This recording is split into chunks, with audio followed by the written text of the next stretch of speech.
So yeah, I'll talk about a project that I worked on recently, which was basically using ML models to be able to search through videos. Just quickly, a little bit about me. Yeah, I'm working as an AI engineer at the AI Service Center at Hasso-Plattner Institute in Potsdam. The AI Service Center is basically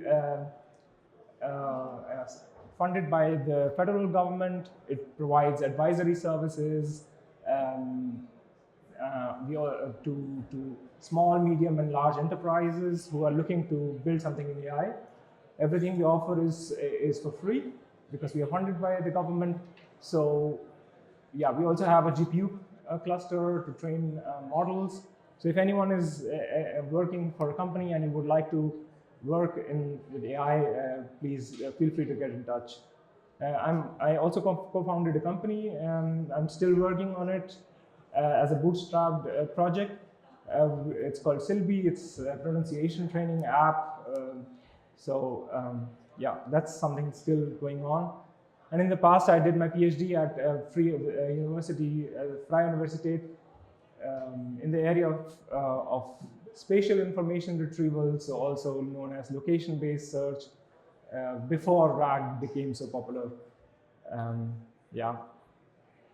And so this project is basically something that I built while working at the AI Service Center. What we wanted to show is that, so we got a lot of projects working on just classic RAG applications, but then occasionally we would also hear people saying, okay, they don't just have text documents, but also have audio or video data.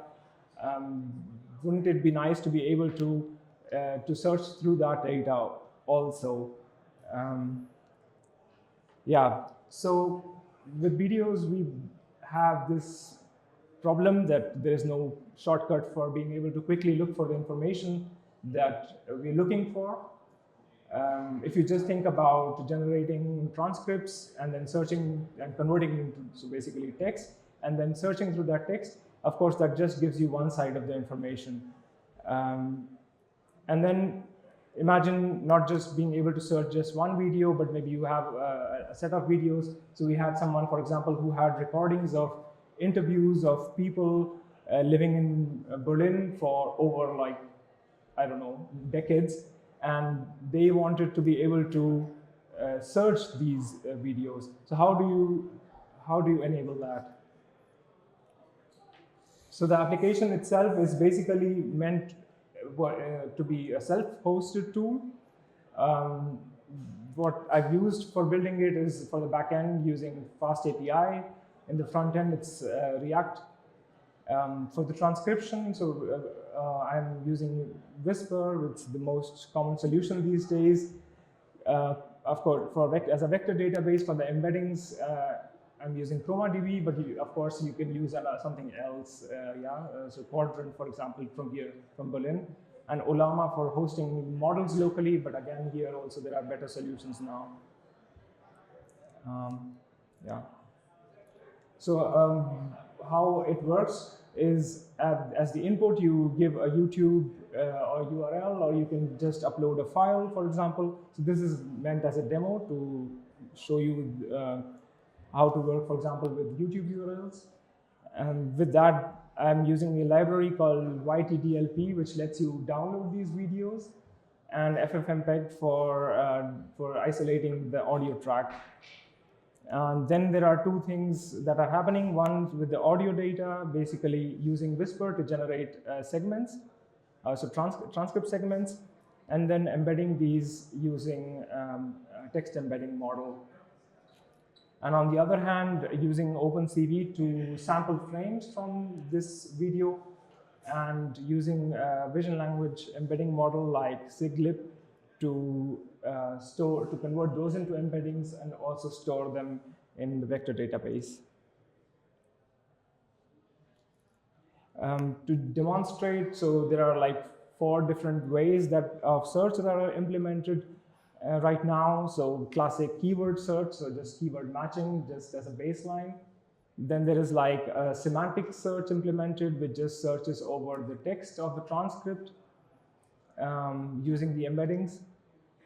And another method is the visual search, which uses the embeddings of the frames that have been sampled, and finally just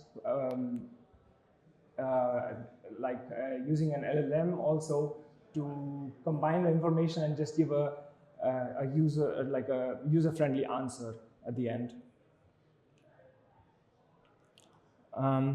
Yeah, and here I just explain like why am I choosing these. The idea was because the original idea was to make sure that this is running on commodity hardware. So the choice of the models has been such that they are somewhat, that they do the job, and are also efficient in limited resources. So for example, Whisper, we are using Whisper Small. The Mini LM also works well on commodity hardware. Siglib also, it's a bit slower, and something that I found worked very well, I think it was also mentioned with Qwen models, that they have, I'm using Qwen 8 billion parameters, the LLM, and it does a pretty good job on, for its size. Yeah, so I'll just quickly show a demo.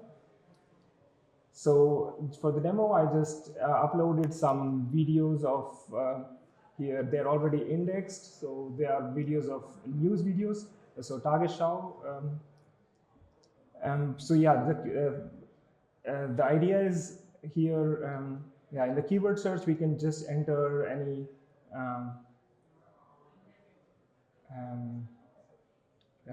text, and here we see the transcript segments that have been extracted from the different videos, and they also have timestamps. Whisper generates timestamps for each of these segments, and this lets you also then basically click on a timestamp and be able to then jump to the right part of the video corresponding to the timestamp. Of course, a keyword search works in this case, but if I give something, I mean, you can imagine if I give something a little bit more, like I think that's where is the J? Here, and that's the right spelling, I hope. So if I give that, I tried it earlier and it didn't work, and I was a bit surprised. So, but if I want to, if I give try semantic search, I could give the same but explain the concept a bit more. So I just write a Ukrainian president. Of course, you can also do it in English. And the idea is then it still is able to find, here, for example, is Zelensky, but because it's a small Whisper model, and anyway, sometimes these speech recognition models are not able to get the names of people right, because maybe that was not there in the training data. So it still finds those parts of the segment. And then for the visual search, this is also something I just tried and was a bit surprised. So I just wanted to check if it's like in Tagesschau, right at the end comes where they talk about the weather. At least that's how I remember.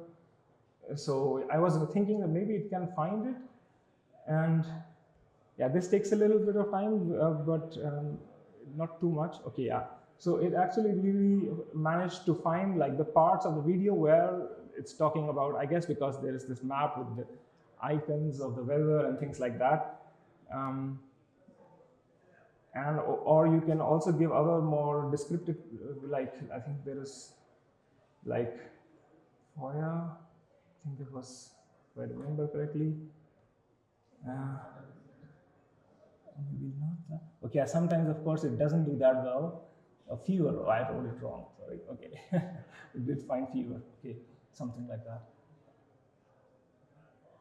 So if I give Foya, then it also then finds the right, but you can also get more specific, and you say Foya in einem Gebäude, so fire in a building, and then it can really also find those parts like, yeah, where it's specifically that. Yeah, so it's just a short talk, so I try to keep it short. Yeah, but what actually surprised me about while building this is how much was possible, how with just to do with open source local models that running on my own machine. Maybe this is, of course, it's not doing a great job, and there are a lot of cases where it didn't work, which I haven't shown here.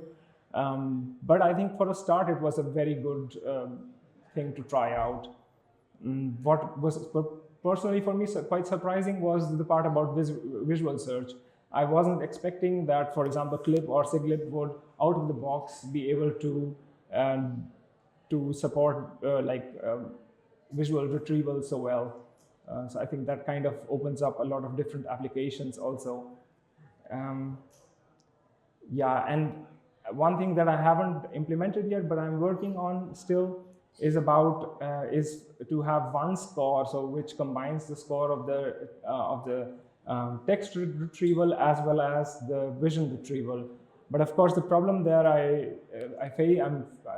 that one faces is that because these are text embeddings and vision embeddings, the embeddings have different distributions. So there has to be a way, one has to try out like a way to combine these and deliver one set of results. And the last thing, something that was also perhaps not so obvious for me at the beginning. So at the beginning, I thought maybe I can just take something like Clip or Siglip, and why I could just use it for both the things, like for text retrieval as well as vision retrieval. But it was, after a few experiments already, it was pretty clear that Clip or Siglip were not performing so well when it came to text similarity. So text retrieval didn't work so well, but they were very good for this multimodal retrieval. That's it. So the repository is open source. So if you want to have a look yourself or try it out yourself, then there's also the URL of the AI Service Center.